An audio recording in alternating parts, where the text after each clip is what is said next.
Seperti yang telah kita singgung sebelumnya, kerajaan Yahudi berlangsung tidak lama, yaitu periode kekuasaan Nabi Daud dan Nabi Sulaiman. Sedang kekuasaan Yahudi lainnya tidaklah lebih dari kekuasaan atas satu kota beserta desa sekitarnya. Mereka belum pernah membentuk komunitas di seluruh Palestina, karena mereka bukanlah penduduk asli. Sama dengan keadaan Yahudi di Israel sekarang, mereka datang dari berbagai penjuru dunia sebagai imigran yang tidak ada hubungannya dengan darah Yahudi Semitik sama sekali. Wajar dari kehidupan yang penuh ketidakpastian selama sejarah mereka, ditambah lagi dengan adanya keyakinan bahwa bangsa Yahudi adalah bangsa pilihan Tuhan, maka mereka selalu mengandalkan taktik subversif yang menciptakan suasana kacau di negeri-negeri di mana mereka berdiam. Bagaimana selengkapnya? Simak video ini sampai akhir.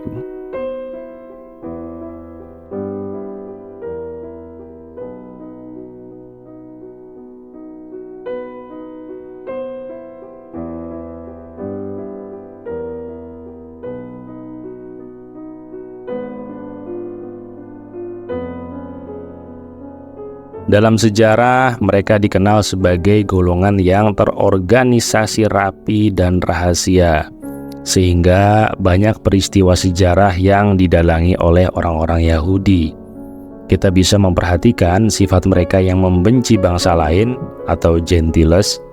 Di samping itu, mereka juga membenci setiap pemerintahan kuat yang lahir dalam sejarah. Sementara itu, Islam sendiri muncul sebagai kekuatan yang besar di masanya yang tidak dikehendaki oleh Yahudi. Kaum Yahudi menyebar ke seluruh wilayah kaum muslimin untuk menyulut benih-benih perselisihan, pemberontakan, dan perpecahan. Pada masa keemasan Islam, mereka berhasil mendirikan beberapa sekte sesat di tengah masyarakat muslim dan beberapa gerakan sesat bawah tanah lainnya yang bertujuan melemahkan kekuatan Islam. Setelah kaum muslimin melemah dan superioritas dunia berada di tangan dunia Kristen Eropa, orang Yahudi memindahkan kegiatan mereka ke negeri-negeri itu, terutama Inggris dan Prancis. Dan ketika kekuatan dunia berbalik ke tangan Amerika, Rusia, ataupun Cina, maka kegiatan Yahudi pun berpindah ke sana. Namun yang perlu menjadi catatan, meskipun pada waktu itu keadaan kaum muslimin sangat lemah, pada masa pemerintahan Sultan Abdul Hamid, orang Yahudi tidak berhasil membeli bumi Palestina dengan kekayaan yang mereka miliki.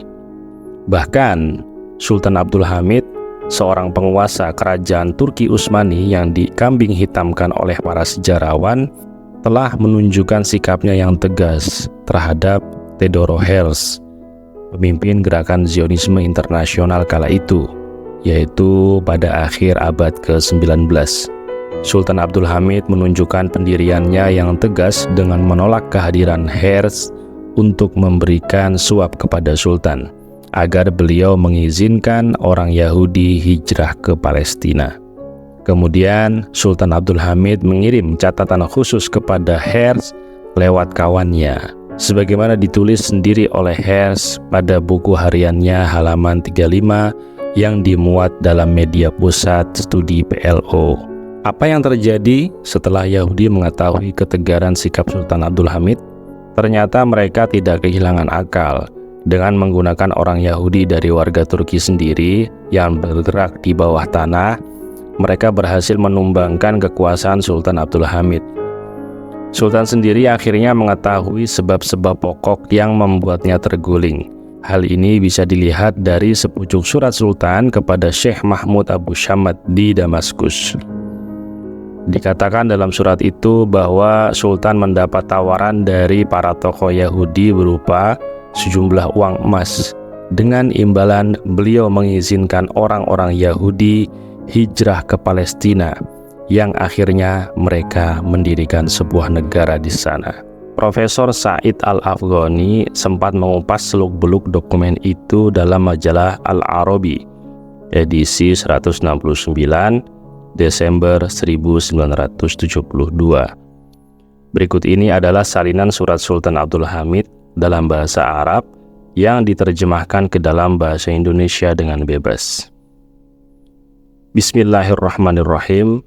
Segala puji bagi Allah dan salam sejahtera kami panjatkan kepada junjungan kita Nabi Muhammad SAW, segenap keluarganya dan para sahabat sekalian hingga hari pengadilan. Saya tulis surat ini kepada Yang Mulia Syekh Thariqat abad ini, Ali Sazali, Cahaya Ruh dan Kehidupan, Syekh Mahmud Effendi Abu Shammad. Kami akan menyambut uluran kedua tangan beliau yang mulia dengan mengharapkan doa restu beliau. Setelah menghaturkan rasa hormat, perlu saya sampaikan bahwa surat Anda tanggal 22 Mei tahun ini telah saya terima dengan selamat.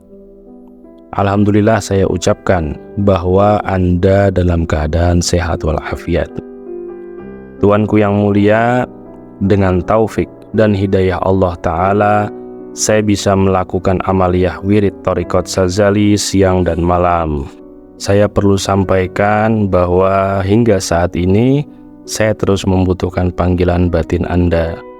Selain itu, ada masalah yang perlu saya sampaikan kepada Anda dan orang yang bisa diajak berpikir seperti Anda berkenaan dengan masalah yang sangat penting berikut ini sebagai amanat perjalanan sejarah.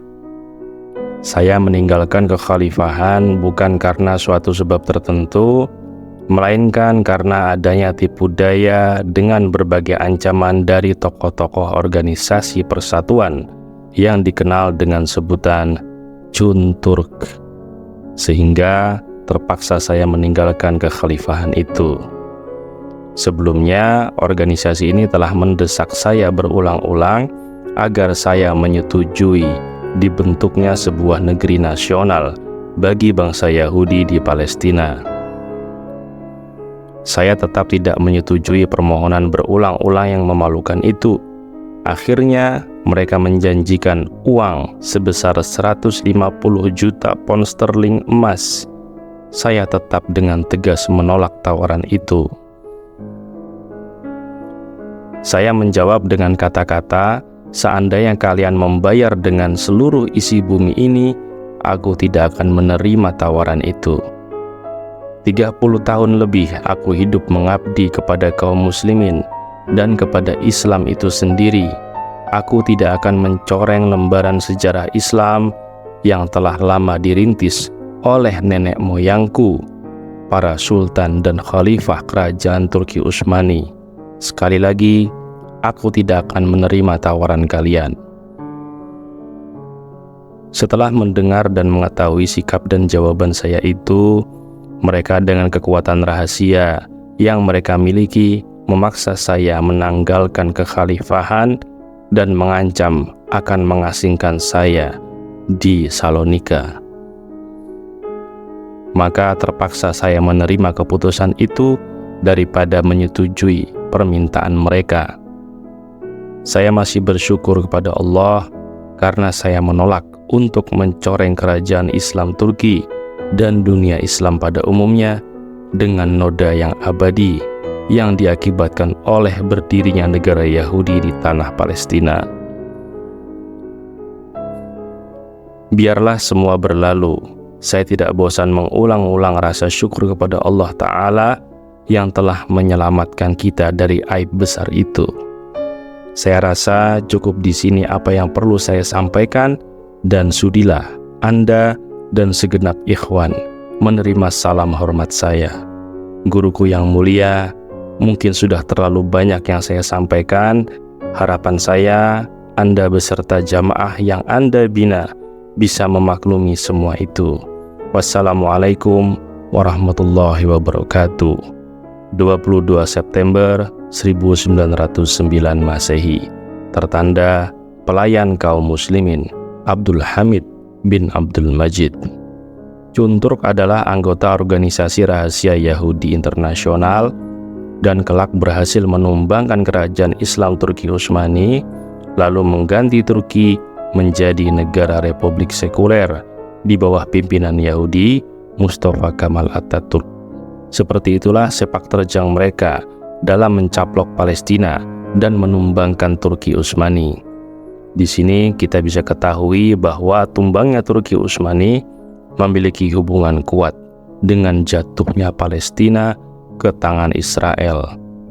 Data primer tersebut tertulis di surat Sultan Abdul Hamid selaku pemimpin terakhir Turki Utsmani sebelum berubah menjadi negara sekuler Turki hari ini.